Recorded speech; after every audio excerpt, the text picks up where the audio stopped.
Unfair language number 1. We have discretion to determine your benefits. Most disability insurance companies hide behind a clause hidden in their policies known as a reservation of discretion. But don't bother to look in the ERISA statute for anything about a reservation of discretion clause. The federal courts have given the disability insurance companies the right to hide behind the so-called reservation of discretion clause, leaving all employees at risk. Florida is part of the federal 11th Circuit Court of Appeals, which has chosen to create its own rules on how it will review an insurance company's long-term disability claim denial.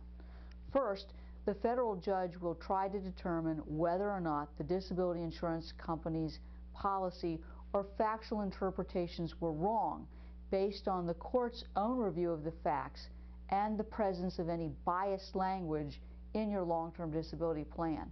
If the federal judge finds that the insurance company's policy interpretation was right, you lose. At the second step, if the federal judge finds the disability insurance company's denial was wrong, then the judge has to decide if you've presented a more reasonable interpretation of the policy or facts. If you haven't presented a more reasonable interpretation, you still lose. Third, if you succeeded in presenting a more reasonable interpretation of the facts, then the federal judge will determine if the disability insurance company's incorrect interpretation could still somehow be considered somewhat reasonable. If in any way it could be found to be somewhat reasonable, even though it's already been deemed wrong, the insurance company will be awarded discretion. Once discretion is awarded, you again lose your claim. In almost any other legal proceedings, you can win as long as you have more than 50% of the evidence in your favor. Under ERISA, however, you can have 99% of the evidence while the insurance company controls the only remaining 1% and still lose. That's because if the federal judge believes that the disability insurance carrier's interpretation is in any way reasonable, it doesn't matter how much evidence you have. You still lose your rightful claim to disability benefits. Another common problem arises when disability carriers are not only responsible for deciding whether you get paid, but also paying you your benefits out of their own pocket. This doubling of responsibilities can lead to a serious conflict of interest.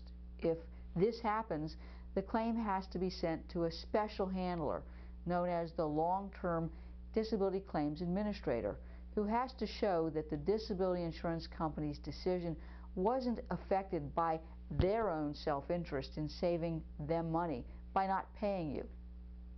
So long as the disability claims administrator can prove that while their policy or factual interpretation was wrong, a reasonable interpretation was actually made, the disability insurance company still doesn't have to pay you a dime. During the lawsuit, you'll only be allowed to take the deposition of the insurance company representative to determine whether or not there was a conflict of interest during the decision process to deny you your disability benefits. You won't be allowed to ask any questions about how they arrived at their decision. You aren't allowed to meet or take the depositions of any of the doctors who were involved in deciding that you were able to work and not disabled, even though they never actually examined you and only did a quick review of your medical records. When it comes time for a trial, you're not going to be allowed to have a jury hear your case to fairly decide the matter. Instead, the federal judge will rule on your case by simply reviewing the material that was in the insurance company's file at the time they denied your claim, and of course any additional material we add. The judge is not going to see evidence or hear testimony from any witnesses. The judge will only review your file. You are not going to be allowed to add any new material once the lawsuit has been filed. The judge will only listen to the lawyer's arguments before making a decision. The judge is only allowed to overturn your insurance company's decision if he finds the insurance company was wrong and unreasonable.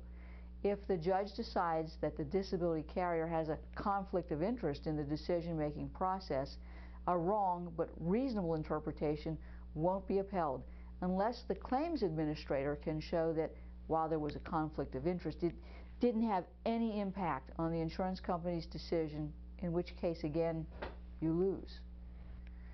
You should also remember that even if the judge decides that you're the winner of the case, he can't award you any money for inconvenience, hassle, or even the emotional upset that the insurance company's decision has caused you. Lost your house? Too bad. Lost your life insurance and health benefits because of their decision? Tough luck. The only thing that the judge can do if you win your case is to award you the money that the insurance company should have paid you in the first place, and maybe, in a very few cases, your attorney's fees. Unfortunately, these are the court rules for the times when the long-term disability insurance company deny your claim for benefits. These rules aren't mandated by any law or statute. The laws originated because the disability insurance companies wrote the long-term disability policies for employers and have not allowed anything to be inserted into their policies. The 6 most dangerous words you will ever see in an insurance policy is, "We have discretion to determine your benefits." This is known as the discretionary clause. The Supreme Court decided years ago that any insurance company offering disability insurance plans should be allowed to reserve the discretion to determine the benefits. The Supreme Court decided it would be a good idea to keep the courts out of the decision-making process and leave it to the people that know about those claims the best, the claims adjuster. Unfortunately, this means that in 100% of the cases, the insurance company who ultimately pays the benefits also have the power to legally decide the amount of your benefits they want to pay, if any at all. This means you're not on a level playing field. When you go to federal court disputing your disability insurance company's belief that you're not disabled, you have an uphill battle unless you've been properly organized the evidence from the very beginning and made no mistakes in the claims process.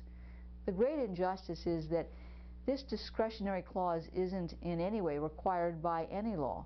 Most employers simply don't understand how this clause gives the insurance company such an overwhelming advantage in court. As a result, employers never give the clause a second thought when the disability insurance company asks that it be added to their policy. Employers should always insist that there be no discretionary clause included in their disability policies, or better yet, that it be removed from their policies. The United States Supreme Court has just heard a case in oral argument called Glenn versus MetLife, and will be taking up this entire issue once again on discretionary clauses. When we have a decision from the Supreme Court, I'll do an update for you.